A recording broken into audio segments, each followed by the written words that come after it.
আমরা এখন যাচ্ছি গণভবন ঘেরাও করতে।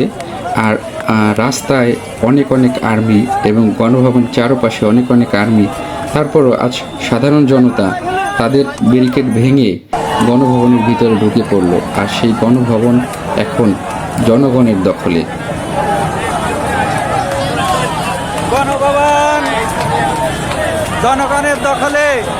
ক্ষমতার সৃষ্টিকর্তাই দেন, আবার ক্ষমতার সৃষ্টিকর্তাই কেড়ে নেন, তাই কখনোই অহংকারী হওয়া উচিত নয়। বাংলাদেশ নতুন করে স্বাধীন হয়েছে, জনগণ আনন্দে গণভবনে ঢুকছে সব।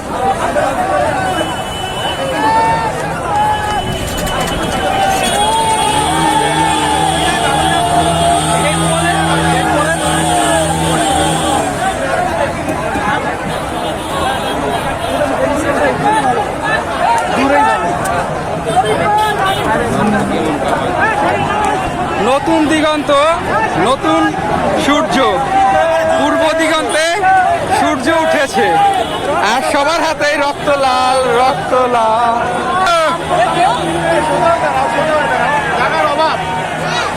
গণভবন ঘেরাও কর্মসূচি শেষ।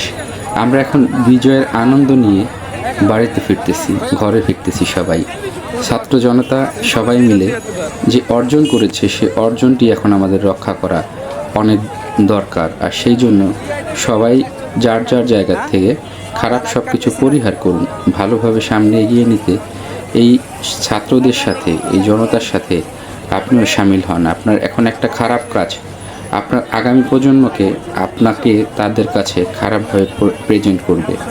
অর্থাৎ আপনি যদি এখন একটা ভালো কাজ করেন, সেটা আপনার পরবর্তী প্রজন্ম, যেমন আপনার সন্তান, আপনার নাতি নাতনি বা অন্যদের আপনি বলতে পারবেন। কিন্তু এখন যদি আপনারা এই লুটতরাজ, হানাহানি, অরাজকতা সৃষ্টি করেন, তাহলে সেটা তাদের কাছে দৃষ্টান্ত হয়ে থাকবে যে আমার পরিবারের কেউ সেই স্বাধীনের সময় বাংলাদেশ তখন খারাপ কাজ করেছিল, আর তার জন্য তার শাস্তি হয়েছে। সেই রকম আমরা কোনো কিছু না করি যাতে আমাদের শাস্তির আওতায় আসতে হয়। আমরা যাতে সংখ্যালঘুদের উপরে হামলা না করি, আমরা যাতে দুর্বলের উপরে হামলা না করি, আমরা যাতে খারাপ পথে নিজেদের পরিচালিত না করি।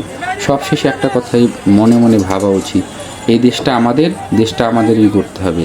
তাই আসুন দেশের কল্যাণে, সমাজের কল্যাণে নিজেদের সেই যতটুকু পারি আমরা বিলিয়ে দিই।